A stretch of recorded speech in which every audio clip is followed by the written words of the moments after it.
할렐루야. 오늘 일부 예배 오신 여러분들 하나님 여러분을 축복합니다. 우리 한번 이렇게 옆에 있는 분을 보시고 활짝 웃으면서 참 귀한 분이 오셨습니다 이렇게 한번 인사합시다. 할렐루야. 한 분 한 분이 너무너무 귀한 분이시고 오늘 또 우리 샬롬부 우리 찬양대 오늘 찬양 너무 아주 귀한 찬양 우리 축복의 박수 한번 하겠습니다. 반갑습니다. 제가 아주 좋아하는 찬송가 중에 하나인데 오늘 고맙습니다.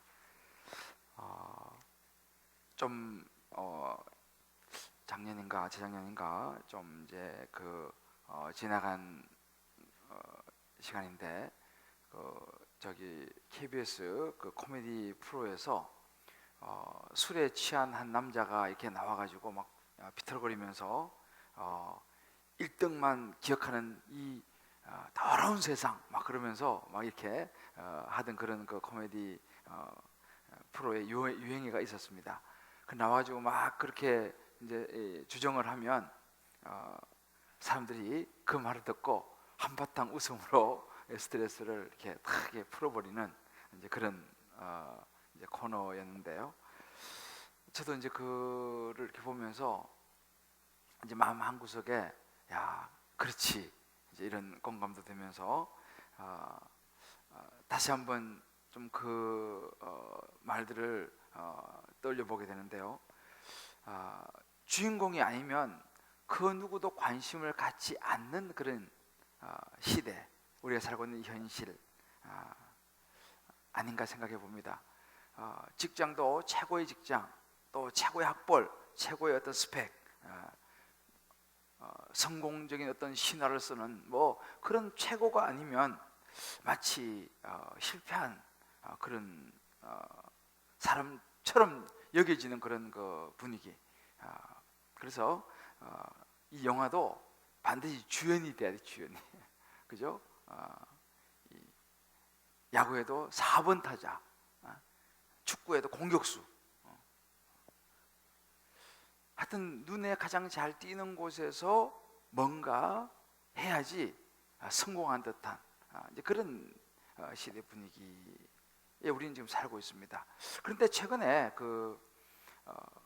명품 조연이라는 말이 이제 이렇게 들려오면서 최근에 우리나라에서 이제 1,000만 관객을 동원한 여러 영화가 있는데 그 중에서 이제 국제시장이라고 왜 여러분 많이 보셨으리라 생각하는데 거기 보면은 달구역이라고 나오는 오달수 씨라고 이분은 조연에 아주 탁월한 분이에요. 그래서 이분은 이제 조연으로 아주 뜬 사람입니다. 이분이 나가면 거의 1,000만 관객이 넘는다. 그래서 최근에 우리나라에서 1,000만 관객 넘은 영화 7편에서 이 사람이 조연을 했어요.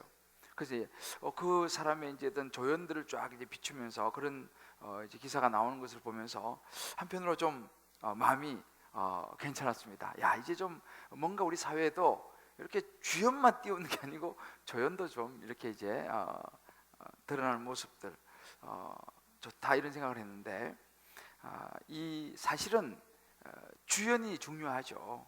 모든 것은. 그러나 이 주연을 위해서는 반드시 누군가의 조연이 필요하다. 조연이 얼마만큼 잘 하느냐에 따라서 주연이 그만큼 이제 빛을 보게 되는 것이죠. 그래서 모든 부분에 있어서 조연이 없는 주연은 없다라는 생각을 해보게 됩니다.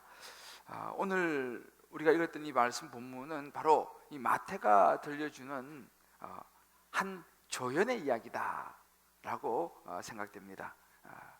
정말 주연, 우리 인생과 우리 모든 삶의 주연, 오늘 성경의 주연은 예수님이죠.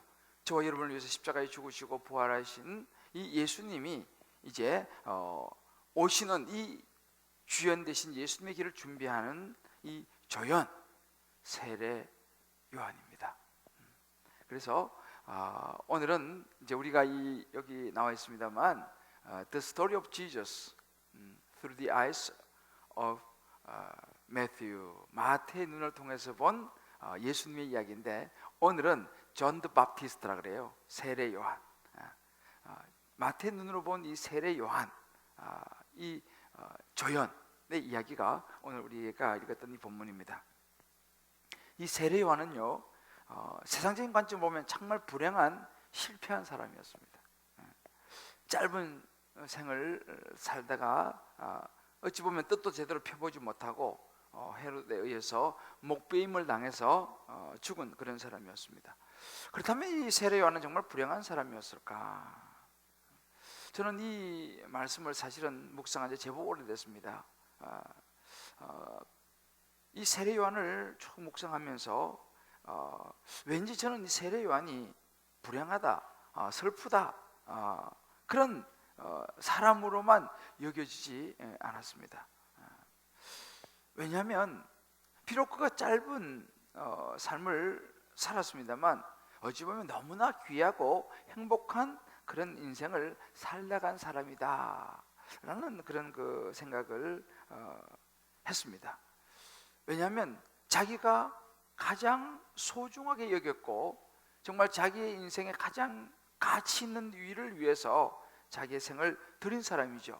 무엇보다도 이 땅에 오신 구원자 예수 그리스도 그분을 소개하고 그분을 위해서 길을 닦은 준비하는 삶을 살았던 사람, 그리고 이 땅에 소망을 두지 아니하고 영원한 천국을 바라보면서 살다가 간 사람이기 때문에 그렇습니다.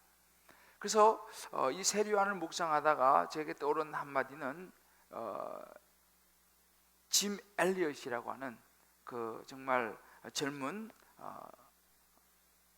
선교사로 또 순교한 그런 짐 엘리엇의 한마디, 영원한 것을 얻기 위해서 영원하지 않은 것을 버리는 사람은 결코 바보가 아니다 라는 그 글귀가 떠올랐습니다. 세례 요한이 바로 그런 사람이 아니었는가? 그는 영혼을 바라본 사람이었습니다. 그래서 오늘 마태복음 11장 11절에도 그런 말씀을 예수님이 하십니다. 여자가 낳은 자 중에 세례 요한보다 큰 이가 일어남이 없도다 그랬습니다. 여러분, 이거보다 더 큰 칭찬이 어디 있습니까? 예수님께서 말씀하신 여자가 낳은 자 중에서 세례 요한보다 큰 이가 일어남이 없도다. 여러분, 마태복음에는요 이 천국이라는 말이 33번 등장합니다. 물론 하나님의 나라 이런 표현도 쓰지만 같은 말인데요, 33번이나 등장하는 이 천국을 늘 가슴에 품고 살았다가 떠난 사람, 세례 요한. 그래서 저는 오늘 이 세례 요한의 삶을 한번 자세히 들여다보면서 정말 저와 여러분이 어떤 모습으로 살아가야 할지, 정말 예수 믿는 사람으로, 신앙인으로 우리는 어떤 삶을 가슴에 품고 살아가야 할지를 생각하면서 정말 천국에서, 이 땅에서의 조연이지만 천국에서 주연으로 살게 되는 저와 여러분 되시기를 주님의 이름으로 축복합니다. 이 세례 요한처럼 그러면 이 천국에서 이 빛날 정말 예수님의 나라, 예수님을 위해서 준비하는 사람의 행복으로 살아가려면 어떻게 해야 되느냐? 그 첫 번째 세례 요한이 보여주는 것이 소리로 살아가는 것입니다. 다르게 말하면 예수님을 위한 조연의 자리에서 살아가는 것이죠.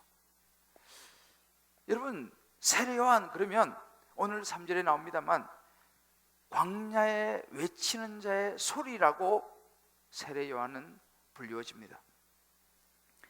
여러분 생각해 보십시오. 광야에서 외친다고, 사람이 많은 데서 외치는 것도 아니고 광야에서 외친다고 누가 들어주겠습니까? 사람들이 그럴 겁니다. 아유, 뭐 혼자 저러다 말지.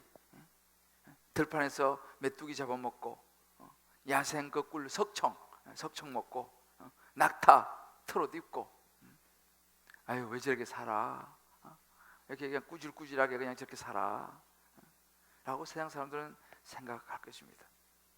그러나 세례 요한의 마음속에는 꿈이 있었어요. 이 땅의 구원자로 오신 예수 그리스도, 메시아로 오신 예수 그리스도, 그분을 나는 소개하리라.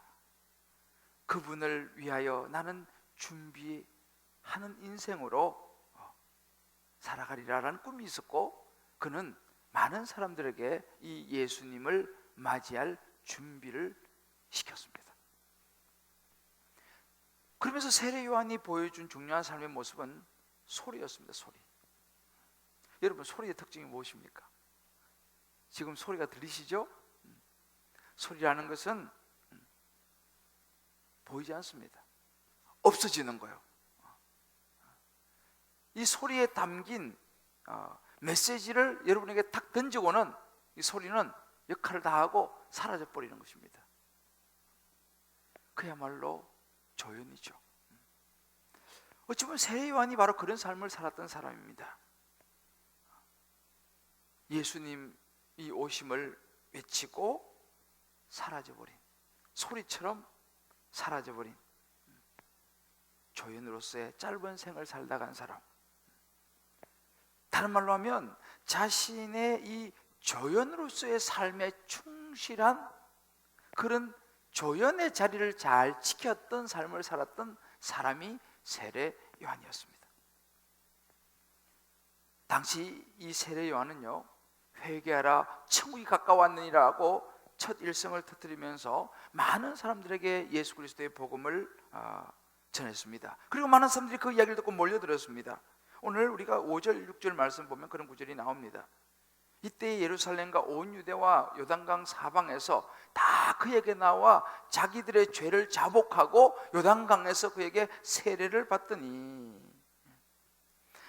세례 요한이 이렇게 회개와 천국을 외치니까 수많은 사람들이 여러 지역에서 몰려왔습니다. 그래서 이 부분을 11장 14절에서는 이렇게 표현을 하는데, 만일 너희가 절교받을진대 오리라 한 엘리야가 곧 이 사람이라, 세례 요한을 이야기합니다. 그러니까 엘리야와 같은 선지자로서 많은 사람들에게 여겨지면서 이 세례 요한의 외침, 이 메시지는요, 권위가 있었어요. 힘이 있었어요. 능력이 있었습니다. 그러니까 많은 사람들이 막 몰려와서 그 앞에 머리를 숙이고 세례를 받기 시작했습니다.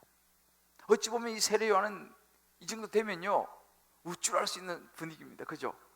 야, 내가 외치니까 여기 보면 뭐 예루살렘, 온 유대, 요단강 사방에서 사람들이 몰려와서 기도를 받고 세례를 받고 하는 이런 분위기 아니에요.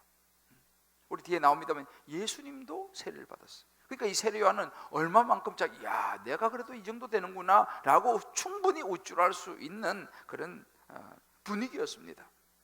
그런데 세례 요한은 자신의 위치, 역할, 신분을 잊지 않았습니다. 이게 쉬운 게 아니에요, 사실은. 이런 상황에서. 왜요? 자신은 주연이 아니라 조연이라는 사실을 세례 요한은 잘 알고 있었습니다. 그래서 오늘 11절 말씀 보면 그런 구절이 있죠. 내 뒤에 오시는 이는 나보다 능력이 많으시니 나는 그의 신을 들기도 감당치 못합니다. 이 말은 굉장히 자기 자신을 아주 비천한 존재로 낮추는 그런 모습입니다. 여러분, 당시에 이 스승과 제자의 관계보다도 주인과 노예의 관계를 말할 때 신발을 든다 라고는 표현을 씁니다. 그러니까 세례 요한은 자기 자신을 완전히 비천한 자리로 내려앉는 그런 모습이에요. 그러면서 그는 성령과 불로 너에게 세례를 베푸시, 나는 물로 세례 주지만 오실 그 메시아, 그 구원자 예수는 성령과 불로 세례를 부는, 나하고는 차원이 다른 분이다 라고 예수님을 소개하는 그런 자기의 위치를 정확하게 아는 모습을 보여줍니다. 소리로 살아가는 거죠. 나는 아무것도 아니요, 나는 아무것도 아니요. 오실 그분이 진정한 메시아입니다. 겸손하게 소리로서의 자기의 자리를 지키는 세례 요한의 모습입니다. 제가 그 작년인가 아마 나온 영화 같아요. 여러분들 중에서 보신 분이 있겠지만 인턴이라는 그 영화인데 아주 정말 감명 깊게 제가 보았습니다. 그 주인공은 나이 70세 되시는 사회에서 나름대로 굉장히 좋은 이제 직장 생활하고 은퇴를 한 분입니다. 은퇴해서 지내다가 나이 70에 어느 한 굉장히 젊은 회사, 급속도로 성장하는 짧은 시간에 그야말로 떠오르는 그런 회사에서 인턴을 구한다는 광고를 보고 나이 70에 새로운 인생을 출발하려고 마음먹고 이제 그 회사에 면접 보러 가는 이제 그런 시작이 되는데, 그 나이 70 먹은 분이 이제 그 회사에서 인턴으로 뽑혀요. 그런데 그 뽑혀가지고 몇 명이 뽑혀서 이 사람은 누구에게 배정이 되냐면 그 회사의 여자 CEO, 여자 사장의 비서 인턴으로 이제 배당이 됩니다. 근데 그 여자 CEO는 관심이 없어요. 이 사람 나이 70에 뭘 하리 이래가지고 관심이 없습니다. 뭐 자기 비서 인턴으로 와도 관심이 전혀 없어요. 근데 이분은 출근을 하는데 더 일찍 일어나서 정장을 쫙 입고 흥성스럽게 준비해가지고 이제 출근을 하는 거예요. 인턴으로 출근을 딱 했는데 이 여자 사장이 뭔가 지시를 해줘야 될 거 아니에요. 뭐 할 일이 있어야 될 거 아니에요. 딱 갔는데 첫날은 몇 시에 잠깐 미팅 딱 잡혀있는 보니까 5시간 후야. 5시간 후에 3분 미팅을 하는 거예요. 야, 근데 이분이요, 우리가 아니 뭐 나를 내가 옛날에 그래도 이런 사람인데 이렇게 하지 않고 5시간을 기다려요. 5시간을 기다리면서 사장님이 뭘 좋아하시나, 어떤 표정을 좋아하시나 뭐 물어보고, 사장님은 말을 할 때 눈을 깜빡깜빡 하는 사람을 좋아한다. 그래서 자기 또 눈 깜빡깜빡 연습을 해요. 그래가지고 5시간 기다렸다가 딱 3분 딱 미팅하고 나오는. 야, 근데 이 인턴 이 사람이 그것에 조금도 실망하지 않아요. 정성스럽게. 그래 그들도 보진 않아요. 그 CEO는, 그 여자 사장은 그들도 보진 않아요. 그래도 다 앉아가지고 자기가 뭐 할 일이 없나 찾아보고 그런 시간들을 보내면서 나중에는 그 사무실 전체에 그야말로 피스메이커가 돼요. 없어서는 안 될 사람이 돼요. 나중에는 이 여자 CEO 사장을 극적으로 이렇게 저렇게 이제 도와주게 돼요. 이 사람은 실력 있고 옛날에 나이는 들었지만 굉장한 그런 그 회사에서 부사장까지 하고 이런 이제 경력이 있기 때문에 전혀 그런 것을 내세가지 않고, 그래서 나중에는 그 회사를 이 인턴, 이 70살을 먹은 이분이 굉장히 도움을 주고 나중에 그 CEO가 감동해가지고 정말 그 회사를 그 CEO와 함께 다시 이렇게 세우는 뭐 그런 이제 스토리입니다. 그래서 보면서 야 정말, 근데 이분이 완전 조연이잖아요. 이거 뭐 조연 중에 엑스트라 중에서도 완전히 취급도 못 받는. 근데 그 자리에서 조금도 실망하지 않고 그냥 내가 할 거 없나 찾아보면서 너무너무 아름다운 조연의 그 삶을 조명한 그 영화가 인턴이었습니다. 한번 여러분도 시간 되시면 보십시오. 저는 굉장히 감동적이었습니다. 우리는 주연에 관심이 있지 조연은 관심이 없어요. 아니 내가 뭐 이런 허접한 일을 하리, 내가 어떤 사람인데, 보통 우린 그렇잖아요. 근데 세례요한은 그러지 않았다는 사실입니다.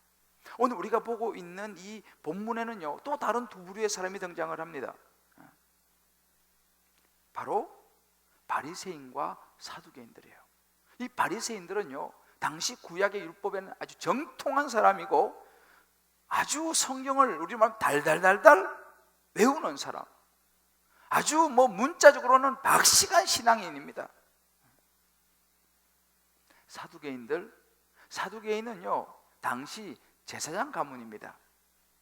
제사장 가문이기 때문에 종교적으로 상당히 그 당시는 제사장 가문은 최상류층이었습니다. 하이 레벨 사람이었어요. 근데 이 사두개인들은 모세 오경만 믿는 사람들이에요. 그렇지만 그 당시 정치적으로는 이 사두개인들이 거의 꽉 잡았습니다. 왜냐하면 제사장 그룹이 당시에는 정치 그룹이었기 때문에 정치적으로는 상당히 권세를 가진 그런 자리에 있는 사람이었습니다. 이런 바리새인들, 서기관, 이 사두개인들, 성경을 잘 알고 달달 꿰고 최고의 하이 클래스고 리더십에 있는 자리의 사람들에게 이 세례요한이 뭐라 그러냐면 회개하라, 천국이 가까웠느니라 라고 외칩니다. 그리고 사람들이요, 이제 이 세례요한이 막 그런 걸 외치니까 제가 앞에서 보았습니다만 많은 사람들이 몰려들잖아요. 그때 이 바리새인들과 사두개인들도 그 사람들 사이에 끼어가지고 슬쩍 참석을 해요. 세례 주는 거 이제 보러 오는 거죠. 그런데 그렇게 사람들 틈에 끼어서 오는 그 바리새인들과 사두개인을 향해서 아주 세례 요한이 7절에 보면요, 우리말로 아주 그냥 강력한 독서를 날립니다. 7절 말씀에 이렇게 말합니다. 독사의 자식들아, 누가 너희를 가르쳐 임박한 진노를 피하라 하더냐? 당시 이 세례 요한이 상당히 기득권층이고 정치적으로나 성경 지식으로나 이런 율법학자들, 지도자들을 향해서 이렇게 독사의 자식들아라고 말하는 것은 이건 결코 쉬운 일이 아닙니다. 사실 이 사람들은, 이 사두개인들, 바리새인들과 사두개인들은 단지 지켜보기 위해서 와서 어떤 꼬투리를 잡기 위해서 사실은 온 것입니다. 세례 요한이라는 사람이 나타나가지고 뭐 사람들이 막 몰려들고 하니까 도대체 무슨 일이야? 그를 향해서 독사의 자식들아라는 독서를 날립니다. 여러분, 독사라는 것은 뱀이지 않습니까? 뱀의 상징이 뭡니까? 아주 강교한 사람들입니다. 위험하죠, 또 뱀이. 그리고 아주 엄밀하게 이런. 그러니까 다시 말하면 이 바리새인들과 사두개인들은요, 자신들을 포장했습니다. 물론 이 사람들도 죄에 대해서 죄는 지면 안 된다, 아주 율법적으로 죄를 상당히 경계했습니다. 왜냐하면 또 죄 지면 안 된다고 가르치는 사람들이었습니다. 그런데 사실은 이 바리새인들과 사두개인들, 오늘 여기 두 부류가 나타나지만 이 사람들은 자기들이 가르치는 죄를 지면 안 된다라고 하는 이 가르침과는 다른 삶을 살아가고 있었던 사람들이에요. 쉽게 말하면 그들이 하나님을 믿지만 자신들의 생각으로 가득 차 있는 사람입니다. 소위 말하면 그들 안에는 야, 그래도 내가 누군데, 내가 이래도 사회에서 이 정도 사람인데 라고 하는 그런 자기의 의식이에요. 그러니까 자기가 주인인 거죠. 자기 인생의 주인은, 그들은 성경을 막 가르치고 뭐 너무너무 잘 알지만 자기 인생의 주인은 자신입니다. 그들은 자기가 주인공이에요. 자기 생각하고 맞지 않으면 무조건 다 틀린 겁니다. 세례 요한도 자기들의 생각과 맞지 않으면 어떻게 해서 다 꼬투리 잡아서 끌어내리는 것이 그들의 목적이었습니다. 이 바리새인들, 사두개인들, 나중에 두 사람들은 서로 이렇게 딱 이제 이 성경의 부분에서 일치하지 않은 부분이 있기 때문에 서로 이제 막 싸우고 그런 그룹입니다만, 나중에 예수님을 죽인 그룹이 이 두 그룹입니다. 그때는 손을 딱 잡아요. 그러니까 나중에 예수님도 어떻게 하면 꼬투리를 잡아가지고 제거할 수 있을까라고 했던 사람들이 바로 이 바리새인들과 사두개인들이었습니다. 자기들이 볼 때 아니면 틀린 거죠. 그들은 주인공이었습니다. 자기들이 자리에 직접하고 명예와 권력과 지식과 의로움으로 채워진 너무너무 의로운 사람들입니다. 율법으로는 흠이 없다고 말할 정도의 사람들이 바리새인들이기 때문이죠.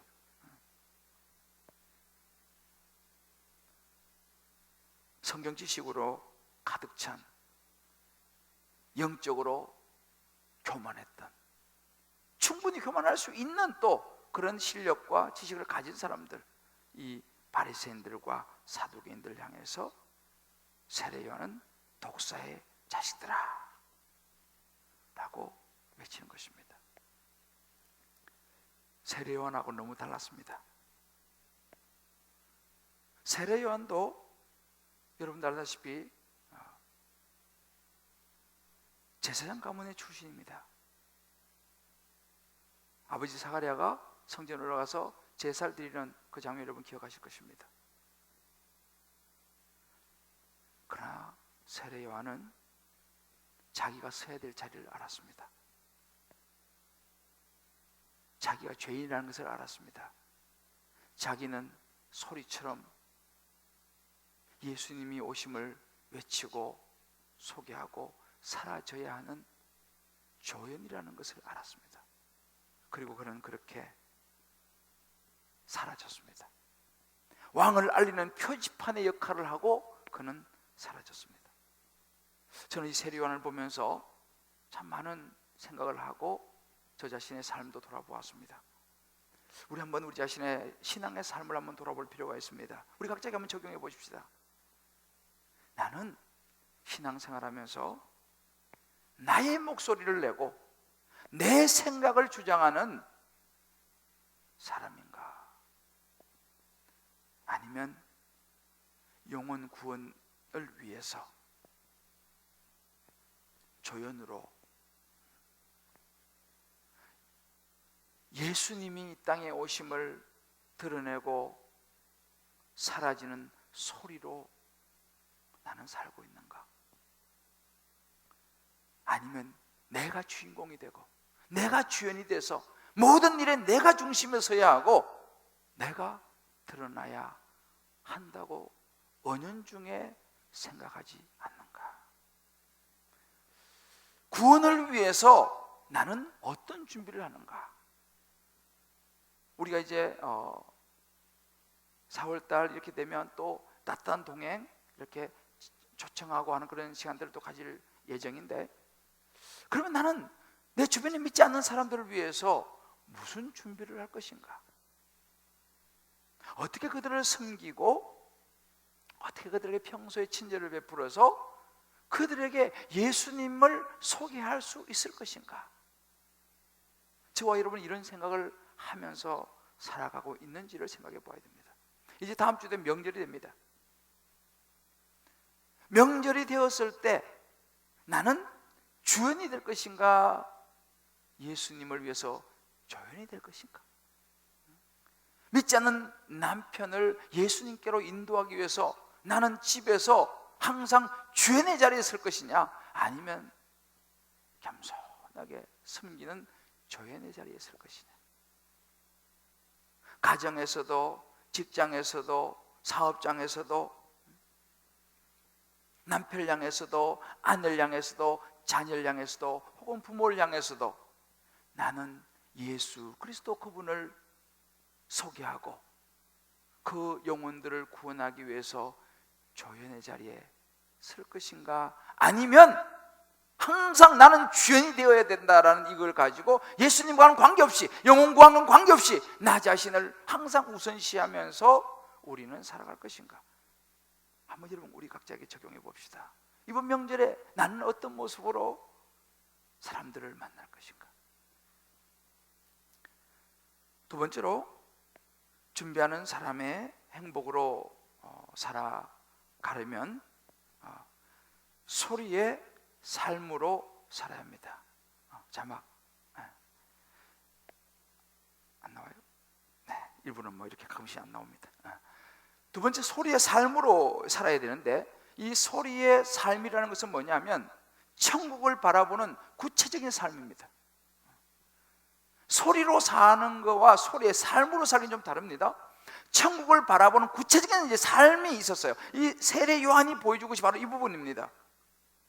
세례 요한은요, 이 소리로서의 자리를 지켰지만 그 소리는 우리의 눈으로 보여지는 삶으로 나타났습니다. 오늘 4절 말씀 보게 되면 이런 구절이 있습니다. 낙타 트롯을 입고 허리에 가죽띠를 띠고 음식은 메뚜기와 석청이었더라. 이것이 세례 요한의 삶이었습니다. 낙타 트롯 입고 허리 가죽띠 띠고 음식은 그저 메뚜기와 이 석청. 하긴 석청이 요즘 좋은 거라더만요. 근데 그 당시는 정말 들판에서 있는 그 자연산 꿀이죠. 그러니까 아주 단순한 삶이었습니다. 근데 사실은요, 이 단순한 심플한 삶이 사실은 굉장히 어려운 것입니다. 우리가 잘 알잖아요. 천국을 말해요. 천국을 말하고 하나님 나라를 말하면서 실제 우리의 삶은 영원히 살 것처럼, 이 땅에서 영원히 살 것처럼 사는 모습, 어찌 보면 저의 모습이고 우리의 모습인지도 몰라요. 날마다 천국 이야기하고 영원한 하나님 나라 이야기하면서도 정작 살아가는 삶을 보면 이 땅에서 영원히 살 것 같이 모으고 또 모으고 조금이라도 키우고 더 키우고. 그러나 세례 요한은 단순한 삶을 살았습니다. 이 세례 요한의 이 단순한 삶은 당시에 상당히 이 바리새인들과 사두개인들은 기득권층이고 권력층이었기 때문에 상당히 호화스럽게 살았어요. 그렇게 호화스럽게 살던 이 종교 지도자들에게 굉장한 도전이 되었습니다. 그거 삶으로 이야기하는 거죠. 요한 세례 요한의 삶 자체가 메시지였습니다. 세례 요한은요, 이렇게 자기가 외치고 많은 사람들이 몰려들었지만 그런 자기의 어떤 사역을 통해서 조금의 영예도 취하지 않았습니다. 세상의 권력에 고개 숙이지 않았습니다. 왜요? 바리새인들, 사두개인들 대단한 사람들이지만 그들 앞에 머리 숙이지 않고 담대했습니다. 두려워하지 않았습니다. 독사의 자식들이라고 외쳤습니다. 요즘 우리가 새벽에 보는 말씀 중 시편 49편 16절 말씀 보게 되면 그 구절이 있어요. 사람이 부를 많이 얻어서 그의 집에 영광이 더할 때에 너는 두려워하지 말지어다 그랬어요. 우리가 이게 49편을 여러분 아마 큐티 하신 분들 아시겠습니다만 거기 보면요, 우리는 저를 비롯해서 우리가 어떤 경향이 있냐면 재력이 있는 사람들, 그 재력 때문에 집이 막 영광이 더하고 이럴 때는요, 그 사람에게 약간의 두려움이 있어요. 무조건 대단하십니다. 최고의 학벌, 재력, 이런 사회적인 지위 이런 거 있는 사람에게 우리는 나도 모르게 작아지는 느낌이 있는 거예요. 대단하십니다. 근데 뭐라고 말합니까? 사람이 아무리 부가 많고 그 영광이 더할 때도 두려워하지 말아라는 거예요. 그것이 다가 아니다는 것입니다. 그거 하나도 가져가지 못한다. 다 두고 가야 된다. 시편 49편에서 계속 거의 반복합니다. 다 두고 간다. 세례 요한이 바로 그런 모습이었어요. 두려워하지 않았습니다. 담대했습니다. 요즘요, 우리 여러분 아시겠습니다만 요즘 이 세상과 이 교회의 이 분위기가, 제가 최근에도 어느 이제 그 목사님 설교를 들으면서 그런 생각을 했는데 11조 설교를 하는 목사들이요 엄청 공격을 받는 분위기예요. 지금이 어느 시대인데 11조 설교를 하냐. 요즘 이 시대가 11조 무용론을 지금 주장하는 그런 목사들도 있고 그런 많은 사람이 생겨나고 있어요. 꼭 교회에다가 내야 되냐. 좋은 일에 사용하면 되지. 어려운 사람 도와주면 되지. 요즘 교회 부자인데 교회에다가 11조 내야 되냐. 성경에 어디에서 그렇게 이야기하고 있냐. 이런 식으로 주장합니다. 왜요? 성경에 분명히 이야기하고 있죠. 요즘 이 분위기가 이렇게 됩니다. 특별히 죄를 지적하는 설교, 하나님의 심판, 지옥, 이런 설교는 인기가 없어요. 설교에서 예수님, 예수를 많이 언급하는 설교 별로 인기가 없습니다. 여러분 한번 보세요. 인터넷 요즘 워낙 발달했으니까 인터넷 틀어가지고요 설교를 한번 쭉 서치를 해보세요. 생각보다 설교에 예수라는 말이 별로 나오지 않아요. 수만 명이 클릭하는 그런 곳 한번 가보세요. 물론 없는 건 아니겠습니다만은 요즘은요 설교 중에 이런 부분을 언급 안 하는 목사가 교양 있는 목사로 분위기가 그렇게 되고 있어요. 요즘 지옥 이야기, 심판 이야기, 죄 이야기 이제는 점점 없어지는 시대입니다. 무슨 이야기예요? 자꾸만 본질이 희미해져 간다는 사실이에요. 이게 요즘 우리 신앙적인 분위기입니다.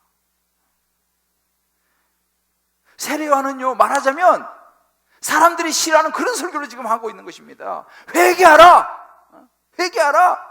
천국이 가까웠다. 독사의 자식들아, 너희들 그렇게 살면 안 된다. 성경을 많이 안다고 가르치는 너희 바리새인들, 제사장 가문으로 상류계층에 있던 사두개인들, 당신들 회개하시오. 당신들 회개에 합당한 열매를 맺으시오. 당신의 삶이 있습니까?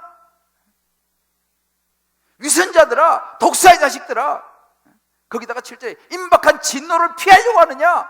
하나님이 심판을 받을 것이다. 그냥 직설적으로 쏟아냅니다. 오늘 9절 10절에도 마찬가지 그런 구절이 나와요. 속으로 아브라함이 우리 조상이라고 생각하지 말라. 뭐예요? 그 사람들은요, 아브라함이 우리 조상이고 우린 유대인이니까 우리는 자연히 구원을 받는 것이다, 이렇게 생각하는 거예요. 그렇게 생각하지 말라는 것입니다. 그렇게 해서 유대인이라는 그 자체로 구원받지 못한다는 거예요. 죄를 회개하고 예수 믿어야지 구원받는다. 아주 직설적으로 직격탄을 날리는 것입니다. 이미 도끼가 나무 뿌리에 놓였으니 좋은 열매 맺지 않은 나무가 찍혀서 불에 던져질 것이다, 지옥에 떨어질 것이다, 이렇게 얘기하는 것입니다. 쉽게 말하면 12절에는요 손에 키를 들고 자기 타직마당을 정하게 해서 알곡을 모아 곳간에 들이고 쭉정이는 끄지 않는 불에 태우시리라. 너희들 그렇게 살아서는, 당신들 그렇게 살아서는 다 지옥 갑니다, 이런 이야기 하는 거예요. 지금 직격탄을 날리는 것입니다. 하나님의 심판에 대해서 예수 제대로 안 믿으면, 회개 합당한 열매를 맺지 않고 회개하지 않으면 당신들 아무리 많이 쌓아둬도 그거 지옥 갑니다 라고 외치는 거예요. 요즘 세례요한처럼 이렇게 외쳤다가는 뭐 성도 하나도 안 남아날지 몰라요. 근데 세례요한이 이걸 외치는 거거든요. 저도 말씀을 묵상하면서 그런 생각이 들었어요. 저도 개척을 하고 목회를 하면서 제가 제일 못했던 것이 뭔가를 보니까 이 헌금 부분에 대한 이야기였습니다. 제가 이제 물론 가난하게 자라고 저는 헌금, 뭐 낼 헌금이 있어야죠. 그러니까 그런 낼 헌금이 없어서 옛날에는 이제 이 바구니에 이렇게 돌아가면 참 입장 난처하잖아, 그죠? 그래가지고 그냥 신용이라도 할까 뭐 이렇게 하다가, 그런 저도 어린 시절에 그런 게 있기 때문에 저는 우리 교회에서 처음에 하다가 이 바구니 돌리는 걸 없앴어요. 그래서 그냥 각자 들어오면서 각자 헌금하는 걸로 이제 바꿨어요. 우리 사랑의 교회는 지금도 이거 그때 제가 있을 때는 돌렸는데 뭐 그거 나쁜 건 아니라고 생각해요. 근데 저는 제 어린 시절에 그런 기억이 있어서 그냥 각자 하나님께 드리자 이렇게 해도 그래도 감사하게 뭐 처음에는 좀 걱정이 됐지만 뭐 하신 분들은 다 하시니까. 그래서 이제 저는 그런 마음이 좀, 그러니까 성도들을 생각하는 그런 마음이 사실 제가 굉장히 좀 많이 있어요. 그러다 보니까 이 헌금에 대한 설교 같은 건 저는 거의 잘 못하고 또 별로 뭐 제가 이야기를 해본 적이 별로 없습니다. 근데 내가 가만히 생각을 해봤어요, 제 자신에 대해서. 그래서 저는 그런 동기로 사실은 헌금에 대한 설교를 거의 제가 하지 않고 또 잘 못합니다, 제가. 그런데 한편으로 생각해 보니까 내 마음 한 구석에는, 야, 나는 그래도 헌금 설교 안 하는 괜찮은 목사 아니냐, 헌금 강조하지 않는 그래도 좀 괜찮은 목사 아니냐라고 하는 내 안에 어찌 보면 한 구석에는 그런 나의 의로움이 있지 않았나 라는 생각을 제가 해보게 됐어요. 헌금을 이야기하지 않는 목사가 좋은 목사냐? 사실은 그건 아니거든요. 헌금도 가르쳐야 되거든요. 11조도 가르쳐야 되거든요. 근데 제가 그걸 하지 않는 이것이 어찌 보면 내 안에 있던 내 의가 되고 자랑이 되지 않았는가, 이런 생각을 제가 해보게 됐어요. 그렇다면 저는 직물유기한 것입니다. 그래서 저도 신앙생활을 쭉 이제 개척해서 오면서 많은 분들의 신앙생활을 하는 모습을 보면서 때로는요, 저건 아닌데 싶은 생각이 들 때가 있었어요. 그런데 제가 차마 이야기를 못 하겠더라고요. 왜 내가 이야기를 못 했겠습니까? 내가 직설적으로 집사님, 그렇게 하면 안 됩니다 라고 말을 하면 상처받을 것 같고, 그럼 나하고 관계가 안 좋아질 것 같고, 그러면 그럼 저 사람이 나를 싫어할지도 몰라. 그리고 개척에서 처음에는요, 개인 또 그런 이야기 했다가 교회 또 떠난다 그러면 어떡해? 그렇잖아요. 그 내 마음속에 그런 게 있었던 거예요. 집사님 그러면 안 되죠. 그거는 하나님 싫어하십니다. 그 죄입니다 라고 말을 해야 되는데, 내가 그 말을 하면 나가버린다 그러면 내가 어떻게 해요? 지금 한 사람이 귀한데. 그래서 내가 차마 말을 못할 때가 제법 많이 있었던 것 같아요. 근데 제가 시간을 지나고 보면서 말씀 묵상 깨닫는 것은 뭐냐면, 그때 내가 말을 했어야 했다. 그때 집사님 그것은 틀린 것입니다, 그렇게 하면 안 됩니다 라고 말을 했어야 되는데, 사랑이라는 이름으로, 배려라는 이름으로, 이해라는 이름으로 받아주고 그냥 이렇게,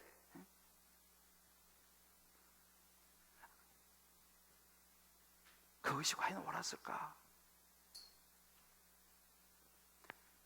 돌아보면 아닌 것은 아니라고 말해주는 것이 사랑이었습니다. 물론 복음은 이해해주고 그 사람의 수준에 따라서 이해를 해줘야죠. 막 초신자한테 막 그러면 되겠어요? 아직 예수를 잘 모르는데. 그렇잖아요? 그러나 이제 어느 정도 예수를 알고 어느 정도 위치에 있는 사람이라면, 죄는 죄라는 거, 심판은 심판이라는 거, 하나님 앞에 드릴 것은 드려야 된다는 것을 분명히 말하는 것, 그것이 결국은 그 사람을 살리는 길이고, 하나님 앞에 그가 복받도록 인도하는 길이고, 하나님 앞에 올바로 설 수 있도록 하는 길이라는 것을 요즘 제가 말씀 묵상하면서 조금씩 깨달아가고 있습니다. 그때 내가 그것을 이야기를 했었다면, 그때 그 사람이 나를 좀 싫어했을지는 모르죠. 그러나 그가 하나님 앞에 바로 설 수 있었을 텐데, 결국은 시간이 지나고 보니까 그것은 그를 사랑한 것도 위하는 것도 아니었다는 것을 알았습니다. 그래서 제가 말씀 묵상하면서 그런 적용을 해보는 거예요. 내가 어렵지만,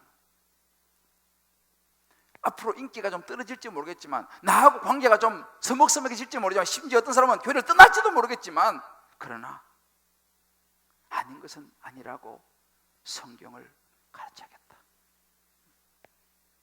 죄는 죄라고 지적을 해야겠다. 이게 쉽진 않아요. 그러나 그런 적용을 저 자신에게 한번 해봅니다. 히브리서 12장에 보면요, 우리 지난주에 우리 수요일날 제가 말씀 봤잖아요. 하나님께서 그 사랑하신 자를 징계하시더라니까요. 그가 받아들이시 아들과 채찍질 하시더라니까. 이 징계라는요, 훈련이라는 의미로 파이디아라고 제가 말씀을 드렸죠, 수요 때. 하나님이 우리 자식들을 사랑하면요, 자식을 훈련시킵니다. 그러면 안 된다, 이렇게 해야 된다 가르쳐주는 거예요. 올바로 바로 잡습니다. 이 채찍질이랑 코렉트인 게 바로 잡는 거예요. 이거 필요하다는 거예요. 왜? 자식이니까, 사랑하니까. 그냥 놔두면 바리새인 되고 사두개인 될 것이니까. 그냥 놔두면 자기가 죄인인 줄 알고 살아가고 있으니까 조연인데 말이죠. 사도 바울도 스데반도 사실은 세례 요한도 그렇게 주장하다가 다 순교했지 않습니까? 어찌 보면 이런 말을 하는 자체가 순교인지도 모르겠어요. 이게 참 어려운 이야기거든요. 요즘 이 사회에서, 요즘 이런 분위기에서. 근데 참 우리가 이런 부분에 있어서 오늘날 기독교가요, 다른 종교하고 점점 차이가 없어져 가고 있어요. 없어져 가고 있어요.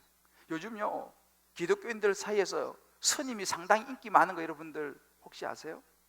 해민 스님이라고. 기독교인들 사이에서 스님 인기가 있다니까요. 물론 그분이 좋은 말씀도 많이 하시고 이렇게 해서 뭐 좋은 부분도 있겠지만은, 저는 이 부분에 대해서도 상당히 우려가 돼요. 성경 말씀을 사랑해야지. 어느 그 카톡 이런 거 보면요, 혜민 스님의 말을 갖다 쫙 올려놨어. 아니, 예수님 말씀이 얼마나 좋은 게 많은데 스님의 말이 아무리 좋아도 스님의 말을 갖다가, 여러분, 우리가 정신 차려야 됩니다. 여러분, 우리에게 예수가 없으면요, 사실은 다른 종교와 다를 바가 없어요. 우리에게 예수 그리스도의 생명이 없으면요, 다른 종교하고 뭔 차이가 있습니까? 죄송하지만 우리에게 예수 그리스도가 없으면요, 교회 와서 앉아 계시는 거나 절에 가서 앉아 계시는 거나 어디 가서 앉아 계시나 다를 바가 없어요. 내용 똑같아요. 뭐가 다를 바 있어요? 내용이요. 예수가 생명입니다. 할렐루야. 우리가 이 예수를 말할 수 있어야 되는 것입니다. 그래서 사람들이 그러겠죠. 아유, 예수 믿는 사람들은 맨날 그냥 뭐 죄 짓고 또 돌아서면 회개하고 뭐 그냥 양심. 나는 차라리 그래는 안 한다. 나는 아예 죄 짓고 나는 그냥 또 가서 뭐 비리고 나 그렇게 안 해. 이렇게 말해요, 사람들이요. 턱 들어보면 맞는 말 같아요, 그죠?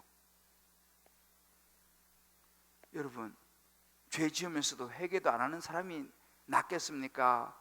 죄 짓고 그래도 뉘우치고 돌아와서 또 회개하고 또 가서 죄를 짓더라도 또 회개하고 가서 또 죄를 짓고 또 회개하고, 객관적으로 보면 누가 더 죄를 그래도 적게 지을 가능성이 있습니까? 그래도 주님 앞에 나와서 회개하는 사람이 조금이라도 더 죄를 적게 지을 가능성이 있지 않겠습니까? 그리고 우리가 그러니까 그런 죄이니까 와서 예수 믿는 거지, 우리가 죄 안 지을 거 우리가 완벽하면 예수 필요 없는 것이지 않습니까? 이런데 우리 속아서는 안 됩니다. 죄를 짓더라도 하나님이 나와서 또 회개하는 것이죠. 몸부림을 치는 것이죠. 그 죄를 다시 안 짓기 위해서. 또 약해서 치면 또 와서 회개하는 것이죠. 그러나 중요한 것은 우리의 삶이 굉장히 중요합니다. 제가 지난주에 그 한 우리 분이 이 큐티를 했는데 이렇게 하셨어요. 근본 두바이에 출장 중 느낀 것은 두바이에 많은 이슬람인들이 있는 것은 아니지만 여기저기서 일정한 시간이 되면 코란 낭독 소리가 들리고 금요일은 많은 상점들이 문을 닫는 것을 보면서 우리가 하나님을 섬기는 것보다 더 열심히 자신의 신을 섬기는 것을 보았다. 각 사람의 삶 속에 종교적인 모습들이 녹아 들어가 있는 것을 보면서 기독교인으로서 어떤 부분은 우리가 타산지석으로 삼아야 하는 부분이 있다는 생각이 들었다. 기독교인으로서 열심을 가지지 않고 기독교인답지 못하게 행동하는 자신을 반성하고 하나님 앞에 더 온전한 기독교인이 되도록 노력해야 하겠다. 참 우리 모두가 생각해 볼 부분 아니겠습니까? 소리로서의 삶이 있어야 되는 거예요. 이번 주도 우리 순약 수련회 했는데 순모들과 같이 모였어요. 그 순모들의 몇 분에게 제가 물었어요. 그러니까 순장님에게 너무 많이 감동을 받고 순장님의 헌신하는 모습이 자기 너무 감동이 돼서 다락방에 이렇게 열심히 순모로서 역할을 하고 있다. 그런 고백들을 여러 사람이 하던 걸 제가 보았습니다. 우리 각자의 삶에 한번 적용해 봅시다. 나는 정말 하나님을 믿는가? 나는 정말 예수 그리스도가 나를 위해 십자가에 죽으시고 부활하신 것을 믿는가? 나는 그 예수를 믿는다면 나는 내 죄를 돌아보는가? 내 죄에 대해서 회개하고 있는가? 회개하고 있다면 회개만 하고 앉아 있는가? 아니면 회개했다가 열매를 맺으려고 몸부림을 치는가? 나는 정말 이 죄로 인해서 하나님의 심판과 하나님의 진노가 있다는 것을 믿는가? 영원한 천국을 확실히 믿는가? 우리가 각자에게 한번 적용해 볼 필요가 있습니다. 이런 의미에서 저도 자신할 수가 없어요. 그러나 중요한 것은 뭐냐? 저를 비롯해서 우리 모두가 하나님 앞에서 우리 자신의 삶을 돌아봐야 한다는 것입니다. 지금 이 이슬람 사람들은요, 시간만 되면 코란 낭독하고 금요일이면 상점 문 다 닫고 그렇게 하는데, 우리 기독교인들은 얼마나 성경 보고 말씀 묵상하는지, 얼마나 예배에 철저하게 예배 시간을 지키는지 한번 그 집사님의 그 묵상처럼, 그 적용처럼 우리 자신도 한번 생각해 볼 필요가 있다는 사실이에요. 사랑하는 성도 여러분, 저는 지난번에도 여러 번 소개해 드렸습니다만, 이 우리가 사는 이 시대의 세례 요한처럼 살다간 이 짐 엘리엇, 여러분에게 다시 한번 말씀드리고 저는 말씀을 마무리하려고 합니다. 1950년도 미국의 휘튼 대학에서 우등으로 졸업한 짐 엘리엇. 그런 마음에 무엇이 하나님이 가장 기뻐하신 일일까 생각하다가 영혼 구원이라는 결론을 내립니다. 그 결심하는 거예요. 나는 영혼 구원을 위해서 내 삶을 드리겠다. 그래서 6년 동안 준비해서 에콰도르에 있는 가장 흉악한 살인 부족 아우카족에게로 가려고 마음을 먹고 떠났어요.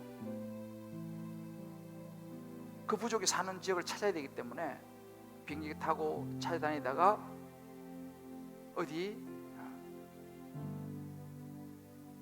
이 강가에 착륙을 해서 있는데 아우카족이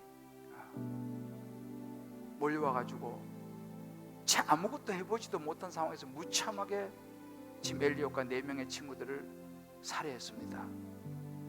그 소식을 접했던 미국의 잡지들 라이프 타임지가 이렇게 보도를 했습니다. 이 얼마나 큰 낭비인가. 그들은 아무것도 하지 못한 채 헛되이 피를 흘렸다. 이거 무슨 낭비냐? 라고 보도했습니다. 얼마 후에 이 기자들이 짐 엘리엇의 부인을 만나서 인터뷰를 했습니다. 그때 이 부인이 그런 이야기를 했습니다. 낭비라니요, 남편은 어렸을 때부터 이 순간을 위해서 준비한 사람입니다. 이제야 그 꿈을 이룬 것 뿐입니다. 그러나 그것이 끝이 아니었어요. 그 이후에 그 부인들이 다시 그곳에 가서 복음을 전하고 그 아우카족은 모두 예수님을 영접하고 복음을 받아들인 부족으로 바뀌었습니다. 짐 엘리엇은 낭비된 삶이 아니었습니다. 조연으로 짧게 살다가 갔어요. 복음도 제대로 전하지도 못했어요. 그러나 그가 뿌렸던 그 씨앗이 그 부족을 구원했습니다. 저는 믿습니다. 짐 엘리엇은 천국에서 주연이 될 것입니다. 이 땅에서는 그렇게 별 볼 일 없는 모습으로 세상 사람들의 손가락질 받으면서 이름 없는 조연으로 살다 갈지라도 천국에서 그들의 삶은 해같이 빛날 줄 믿습니다. 저와 여러분은 어떤 인생을 살아야겠습니까? 이 땅에서 누릴 거 다 누리고 이 땅에서 가질 거 다 가지고 이 땅에서 주연으로 살고 싶습니까? 그렇다면 천국에서 저와 여러분은 부끄러운 조연이 될 것입니다. 그러나 이 땅에 사는 동안 예수의 복음을 위하여 세례 요한처럼 이름 없이 빛도 없이 소리처럼 조연으로 우리가 살아간다면, 그런 삶으로 우리가 살아간다면 저와 여러분의 영원한 천국에서의 삶은 하나님의 기쁨이 되는 영원한 주연의 삶이 될 줄 믿습니다. 잊지 맙시다. 이 땅에서 우리는 조연입니다. 우리 한번 옆에 분에게 축복합시다. 이 땅에서 우리는 예수님을 위하여 조연으로 살아가야 합니다. 조연으로 살아가야 합니다. 할렐루야. 아멘. 주님 다시 오실 때까지 우리 찬양 같이 부르고 기도하겠습니다.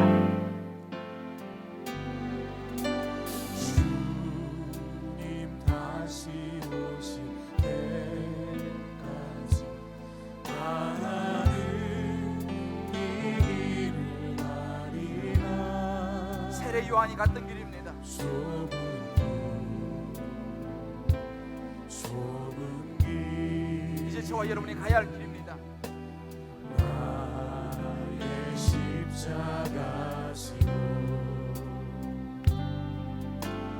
나의 가는 이 길 끝에서 나는 주님을 보리라.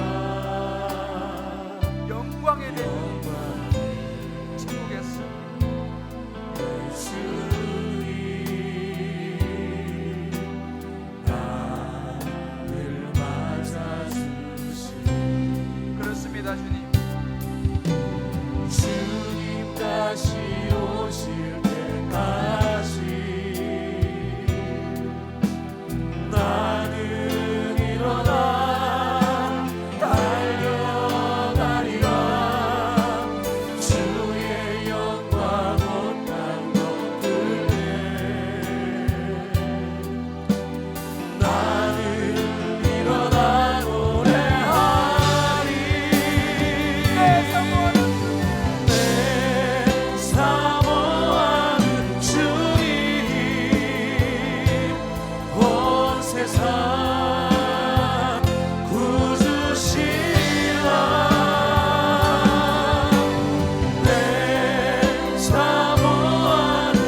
시간 짧은 시간이지만 하나님 앞에 우리 마음을 드리며 기도했으면 좋겠습니다. 난 지금까지 내가 주인이 되려고, 내가 주인공이 되려고 신앙생활 하면서도 항상 내가 주인이 되려고 하지 않았는가?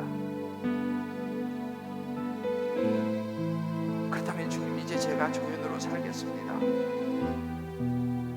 영혼을 위하여 이 땅에 주여 제가 주인으로 소리처럼 그렇게 살아가겠습니다. 우리 한번 결단하면서 주님의 우리 마음을 드릴 때 하나님께서 우리를 기뻐하실 줄 믿습니다. 하나님 우리를 축복하실 줄을 믿습니다. 천국에서 주인으로 삼아주실 줄을 믿습니다. 우리 한번 이 시간 주 이름으로 같이 한번 기도하겠습니다.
하나님 아버지,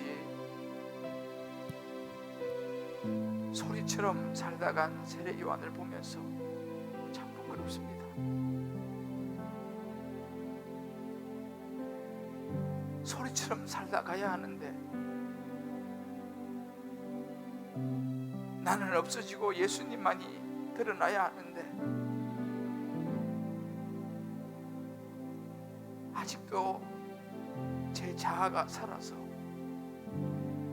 제 욕심과 제 욕망이 살아서 꿈틀거리는 것을 보면서 하나님,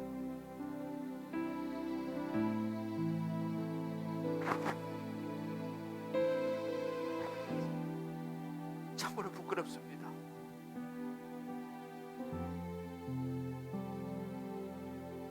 자신의 인기 관리, 혹시나 나를 안 좋게 생각할까봐 정말 죄를 죄라고 지적하지 못했던 모습을 용서해 주시옵소서. 더 바르게 가르치지 못했던 것을 용서해 주시옵소서. 하나님,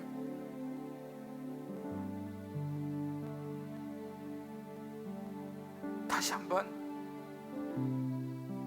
나의 소망이, 나의 관심이, 나의 시선이 이 땅에 있지 않은지, 내가 주인이 되려고 하지 않는지, 목사가 주인공이 되려고 하지 않는지, 하나님 아버지 다시 한번 돌아봅니다.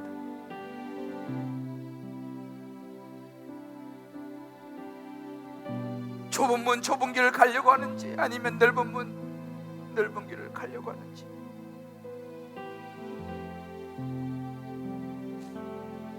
하나님 아버지 다시 한 번 더 세례 요한의 삶을 마음에 붙잡습니다.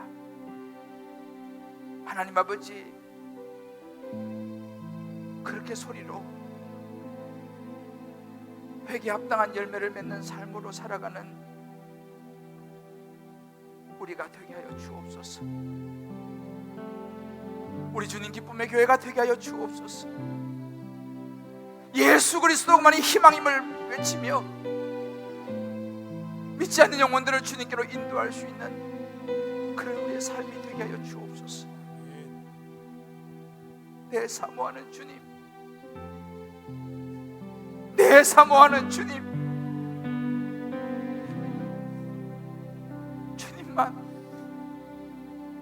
주님만 가슴에 끌어안고 살게 하여 주옵소서.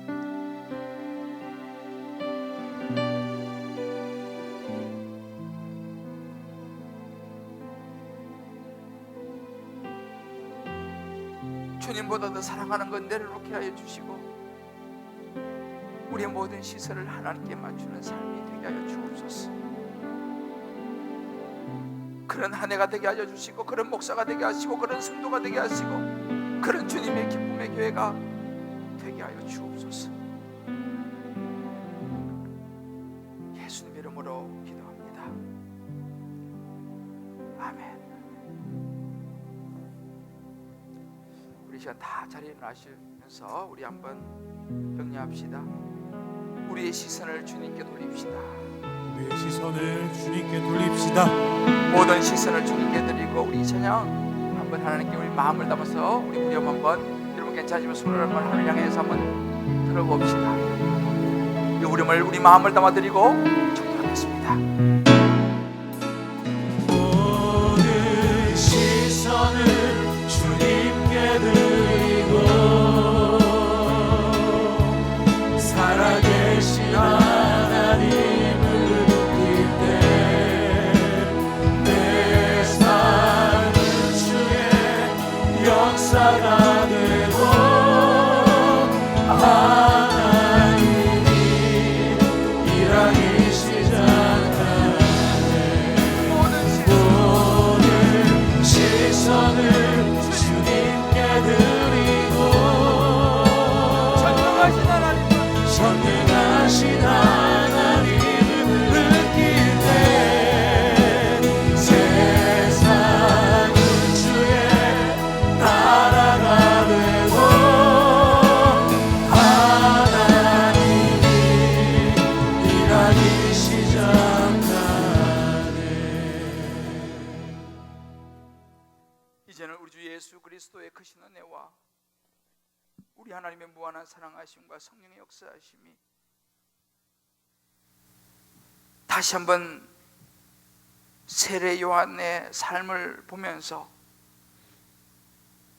이제 내가 더 조연으로 살아가리라, 모든 시선을 주님께 드리고 주님 다시 오실 때까지 내가 그렇게 달려가리라 결단하며 나아가는 새로운 출발을 주님께 드리는 귀한 성도님들 한 분 한 분 마음과 기도와 머리 위에 사랑하는 자녀들, 사랑하는 아내와 남편과 부모와 모든 삶의 여정 위에 군문에 가 있는 자녀들, 해외와 지방에 나 있는 모든 권속들 머리 위에 하나님을 기억하며 언약을 따라 11조 예물로, 감사로, 선교로, 구제로, 소원으로, 이 모조모의 특별한 예물로 주님 앞에 올려드리는 축복된 언약의 손길 위에 이제부터 영원토록 함께 하시길 간절히 축원하옵나이다.